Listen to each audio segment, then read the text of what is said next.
how to install YouTube as app on PC. Hey everyone, welcome back to the channel. If you are new here, don't forget to hit the subscribe button and turn on the notification bell to not miss any updates.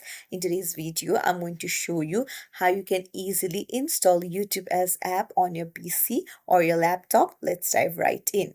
Open up any browser and then search for youtube.com.